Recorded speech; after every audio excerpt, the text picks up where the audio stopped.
Hello there, and welcome to another video of Mesh Education. And in this video we are going to talk about input geometry, clean geometry, a fully parametrical geometry, and then a dirty geometry. And also we're going to address a meshing method that you might be aware of, which is the shrink-wrap method used for dirty geometries. So we're not going to go into much details about clean and dirty geometry. I guess you all know what is a clean and dirty geometry, you know. So in the clean geometry, parametrical geometry, you generate that geometry using your CAD tool. And let me go here and show you with I use Onshape. So in a clean geometry, you have all the topological information, you have all the intersections. So for instance, in this body here, you have the Boolean and so on. Instead, in a dirty geometry, you are missing information. So look at that, this geometry is super simple, but we go from this situation where I can say it's a clean geometry, watertight geometry, to this situation where this geometry is not watertight, it's not clean. And why? Because we don't have this intersection here, this Boolean. So imagine that you want to do the mesh inside, and that can be a problem. Okay, so I'm looking the dirty geometry from that point of view, but also can be holes in your geometry and many other missing features.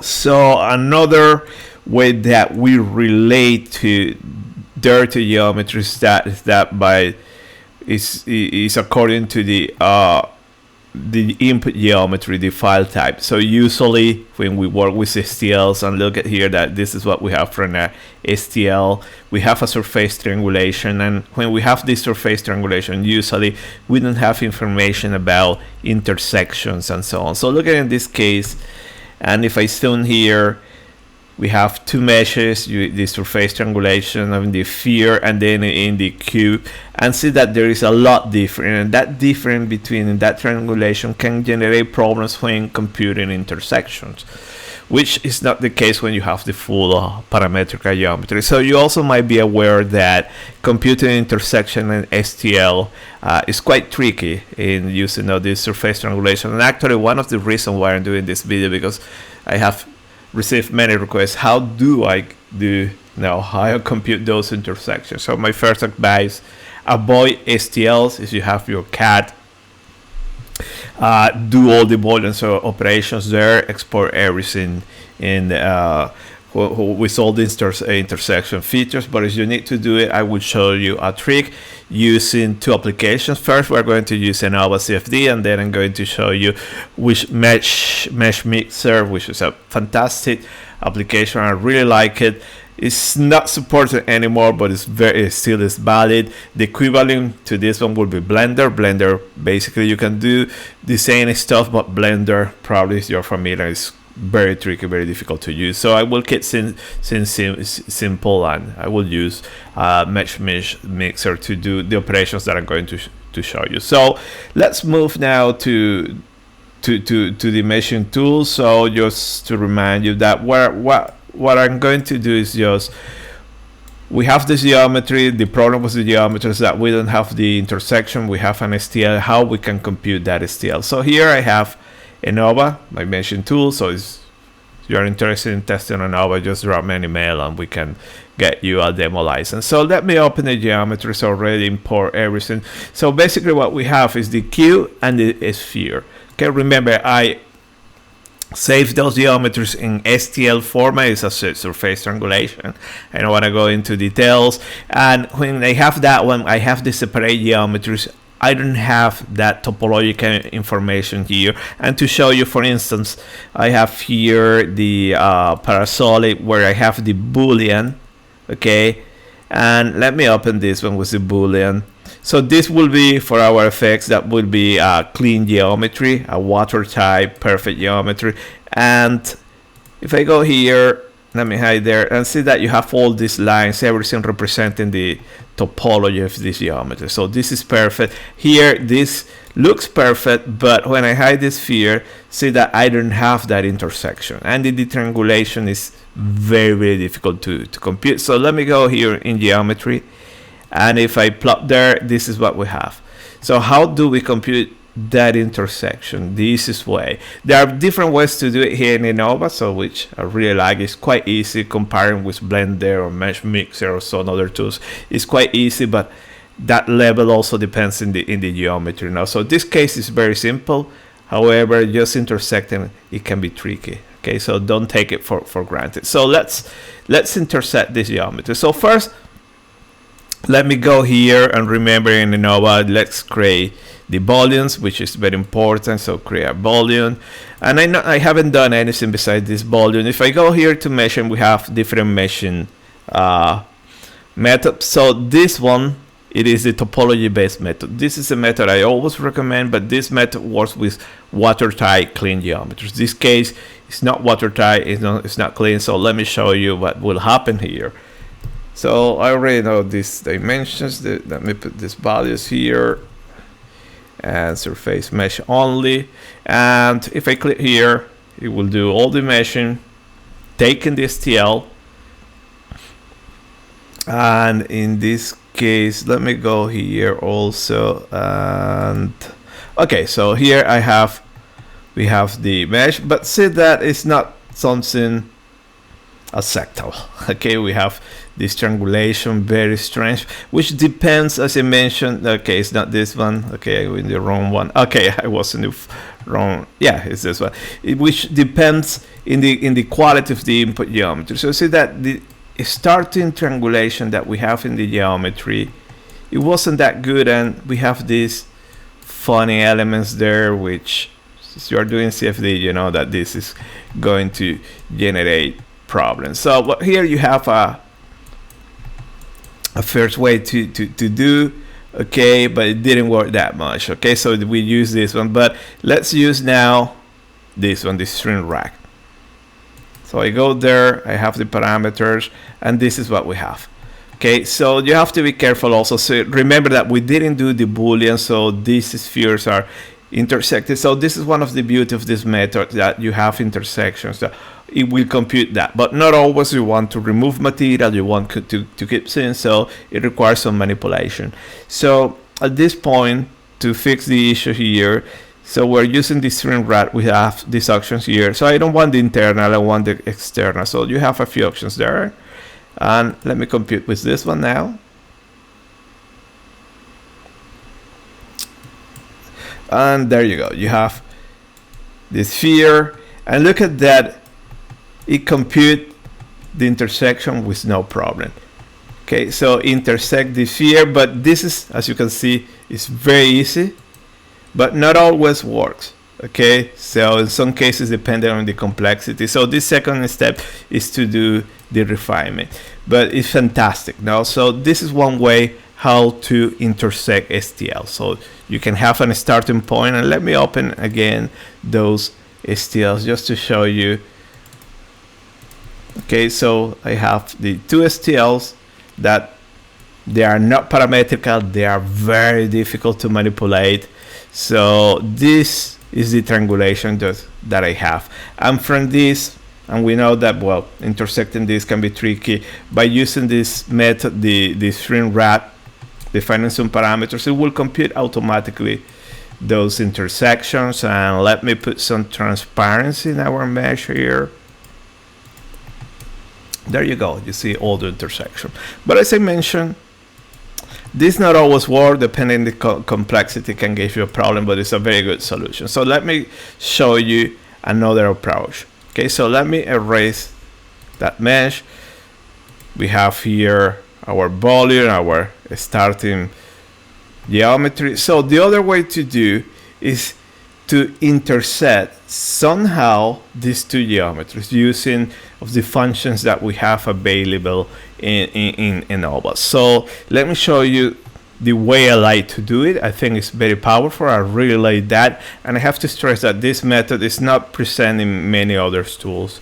So this is one of the other reasons what makes Innova but quite powerful. Now you have this capability to manipulate a surface triangulation, or to convert these STLs into something easier to manipulate. So look at that, we have an input geometry, and now From here, I go to Mesh Module. And here in Mesh Module, I have two options. So I can convert this geometry to mesh or convert a mesh to geometry. So I hope you get the idea. So let me show you the first option. So I have a starting geometry. That geometry internally Innova will triangulate it. In this case, it's not going to do anything because I already have that underlying triangulation. So when I do this, see that now I have a mesh. So this is my mesh. So we know that for CFD, this is not so nice, but also this still I haven't computed the Boolean. So how do we compute that Boolean? So the first step is to get a surface mesh that I converted. So to get that Boolean or to intersect those meshes, we need to do some manipulation. So let me select here, for instance. Now let me go and do something. Okay, so I want to intersect. Okay, so important, I'm selecting faces, so I press the key F, select this face, and this face. Okay, and now I want to use these faces to intersect this sphere there. So what can I do is select that region, so I select here, Control for multiple selections, and I would just select this area. Now that is the one intersecting. You can select everything, but sometimes you can have very large triangulation, so it's better just to select the regions where you want to apply the modifier. So in this case, we select these faces and see that as you go to mesh edit, here's where we want to focus. So you have many options. You can play later, so you can just split, remove, remesh, swap, smooth, and so on. But we're interested in this, and this is the powerful option to intersect triangulations. So see here that you have intersect mesh. And let me zoom here and see that here is not a straightforward that intersections, but when I click here, it will do the computation, and you can see that it's intersecting the faces, and when intersect, it will retriangulate, but it's not a perfect intersection, but it's doing very nice work. So this is, at this point, we have intersect STL, and that's it. So that's answer your question. So everything is in this auction. So we convert the imported STL to a mesh. Then in mesh, you manipulate that. And after we manipulate that we have this. Okay, be careful, but at this point, we need to do some extra manipulation because we need to find edges and remove faces, because internally, and let me go here, we still have those faces. You can see here that all these internal faces, we have it there, so we can remove that. So our next step will be here. First, geometry to mesh. Now we have a mesh, which we manipulated. Now let's send it back to geometry. So look at that. I click there, I accept that. No more mesh, now on geometry. And look at that. What I have in geometry is whatever I manipulated. So now you can get an idea. Okay, hopefully now you get the idea that here you take, you manipulate, you retriangulate, and then just go back to geometry and save it, and that's all. So you can right click here and you can save. Now you can export that geometry or save everything. You have the options. Let me save here test one. So when you save your case, you are saving everything, and you can export. For instance, right click there and you can export it to STL and so on. So you have everything there. At this point, what we need to do, and let me hide here, for instance, sphere. See that you still have faces, but we need to remove that. So what we need to do is to intersect this. At this point, when in the previous case, now in the previous step in mesh, when we did this retriangulation, it's getting all these feature edges. So at this point, we can do a topological operation now just to intersect faces. So you can select in geometry model, select a face. So let me go here, select this face. You can select this and this, right click. Okay, and here you have intersect surfaces. I will intersect these surfaces and voila. You can also do it here. So you have repair tools and you can go stitch and intersect. So usually it's easier here, it's more automatic. But here I did it manually. Have in mind that sometimes your outcome might change from manually to here. but it's not a big deal. So, but it's important here. Let me hide this here. See that now we have this edge, yellow edge, that is telling you it's very important, the color coding. So let me just shade.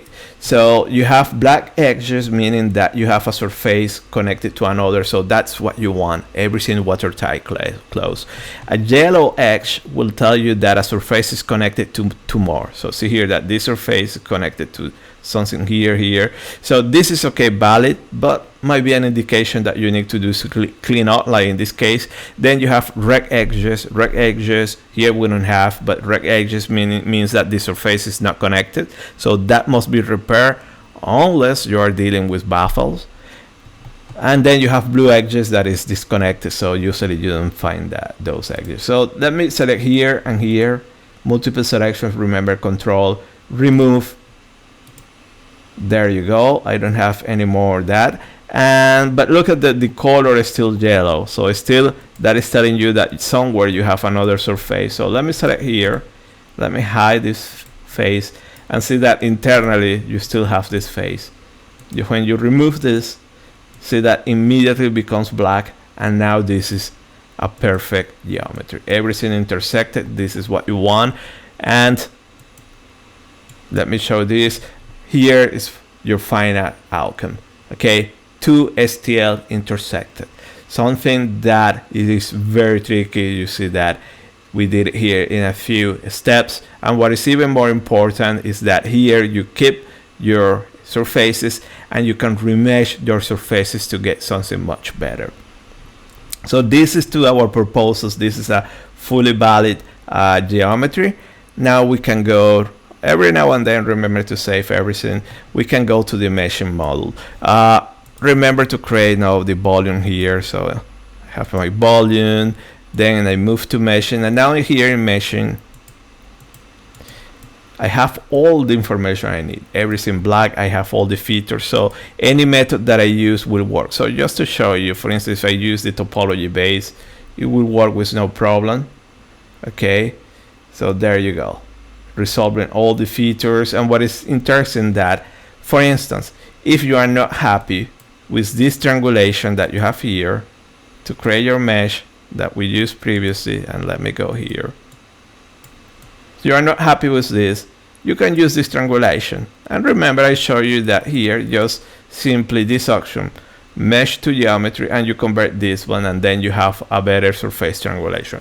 I don't see any reason to do that if you have CAD geometry, you have all the topology. If you are working with STLs, maybe sometimes you can do these iterations to get better and better surface triangulation, and I will show you why you want better surface triangulation in some cases. So this was the topology base that it worked very fine.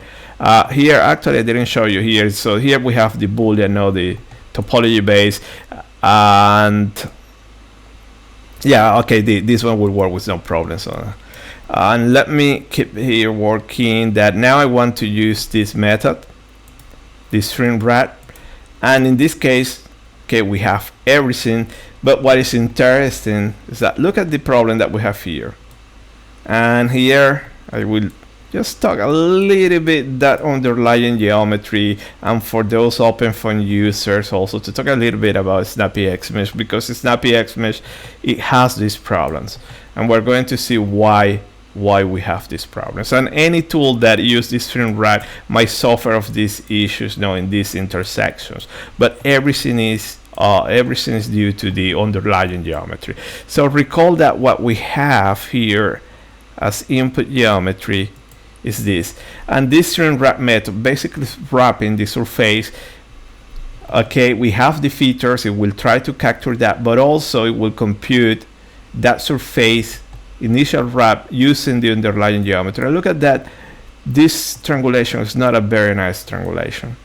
Okay, so you have here sliver triangles with very large aspect ratio degenerated. So this is not the nicest input triangulation, but it works. So let me hide here, show here again. So for instance, you can use now the traditional brute force method that we say that the finer the better, like it will tend to solve issues, and it may happen.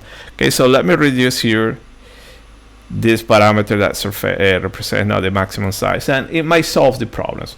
But we know that we have another issue there, that is that input geometry, that input triangulation used in the shrinkwrap method. And look at that, it solves the problem. Okay, there is not anymore that problem. We have a very nice geometry. Sorry, this is the method that I need to use. I use finger, yeah, I clicked in another method. So let me use this shrinkwrap. So it will generate first. Okay, voila. So see that it looks much better, but still you have some issues. So this is the initial wrapping, and then you click here and it will do the refinement. Now it will do the surface triangulation.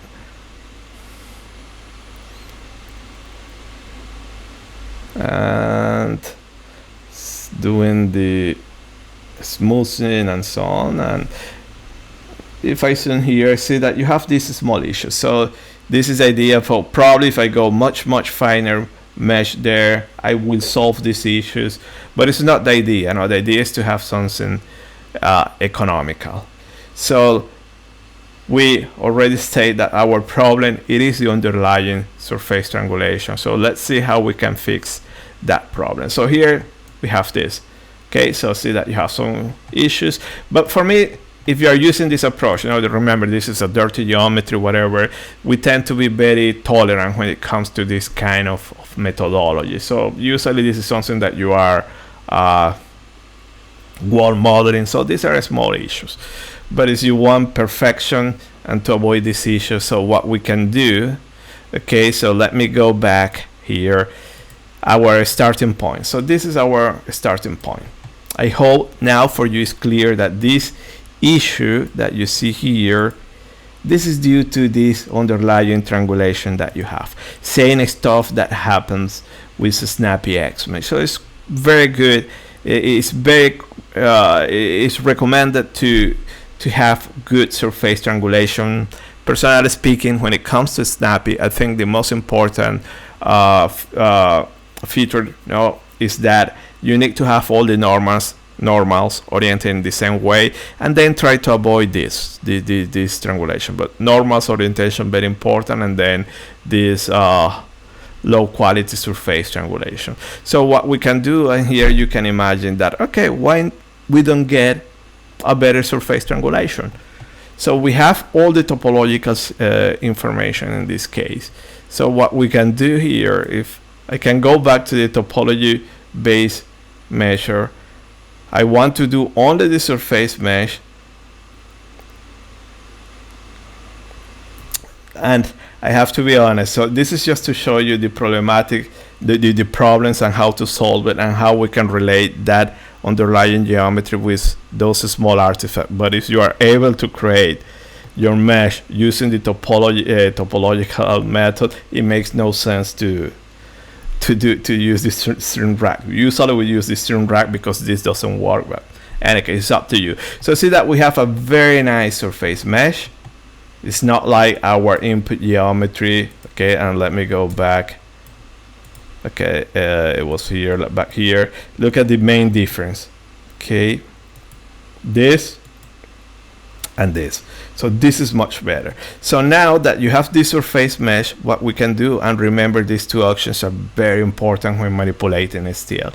So I have a surface triangulation. So look at that, I'm going to mesh to geometry. So now this mesh, it will be an input geometry that you can save as STL.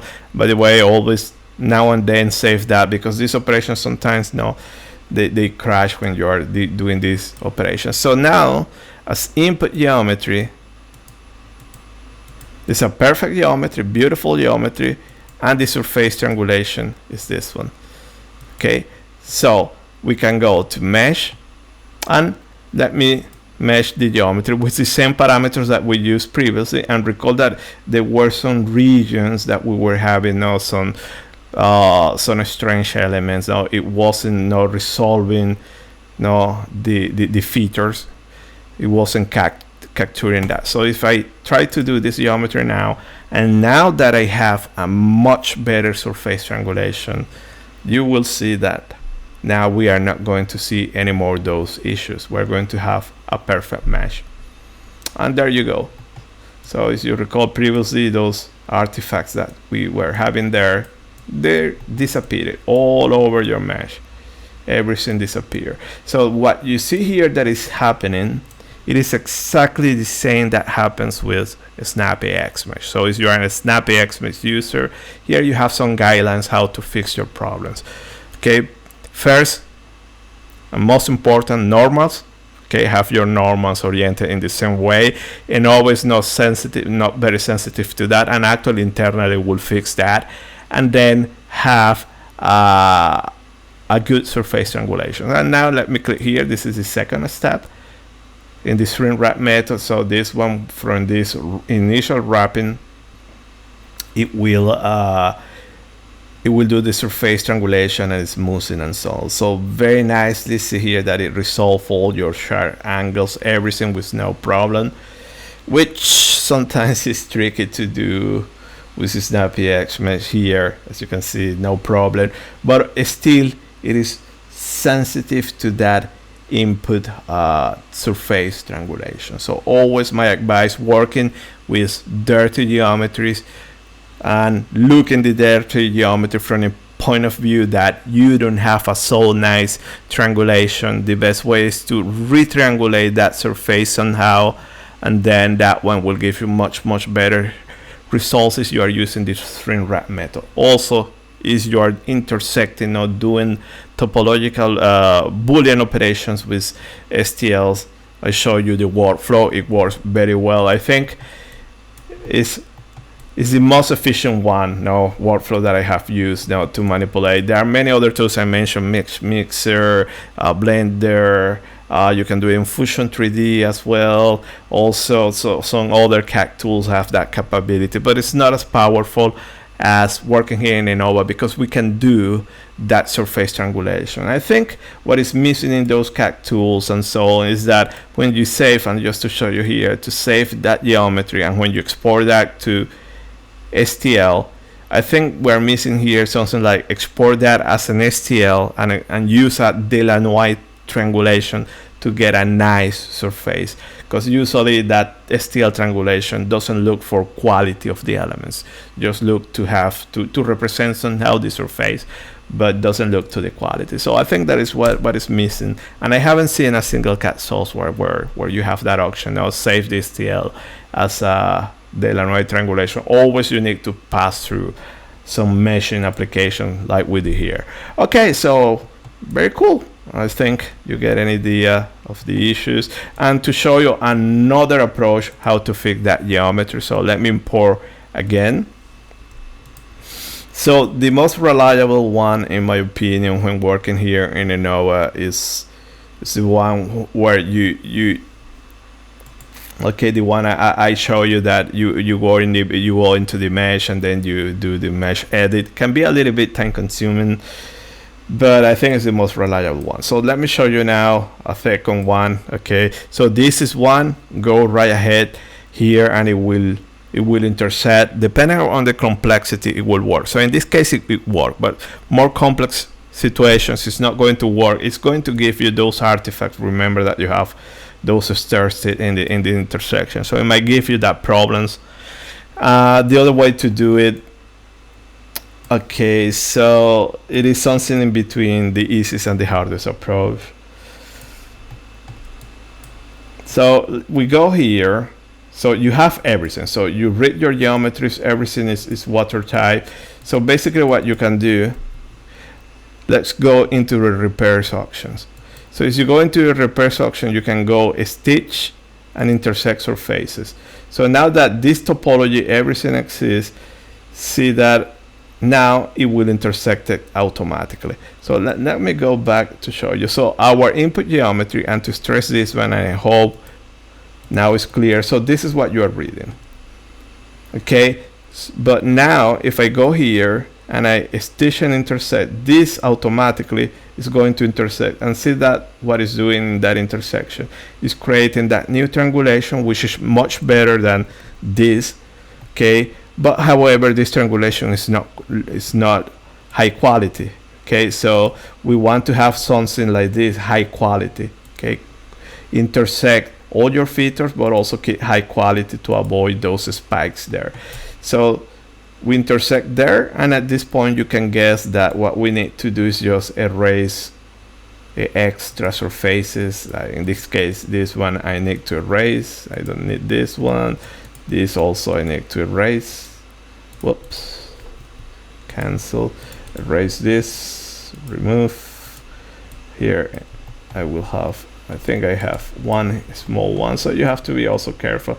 Erase this one, and look at that. While doing this intersection, see that you have these funky elements here that the quality is not so good. So any low quality cells in the Boolean, okay, this might reflect in low quality cells in your Boolean, so be careful about that. So here also hide, erase this, remove, and there you go. We intersected these surfaces, and at this point we're ready to go. However, this is much better than the previous case. Now there were some elements that were intersecting that here they were almost tangent to this one. Now it was something, it was low quality. Here it's much better. It might work better than the other case, but still this is not ideal. The ideal situation is always to have a surface triangulation or using kind of a Delanois method. So at this point, let me go here and I click there, and there you go. We have this, so I need to define here by the way. So let me define this. So let me click here, and there you go. You have the triangulation. See that, talking about those artifacts, you have it there, but it's just because of the underlying triangulation. So as you reduce, if I reduce the mesh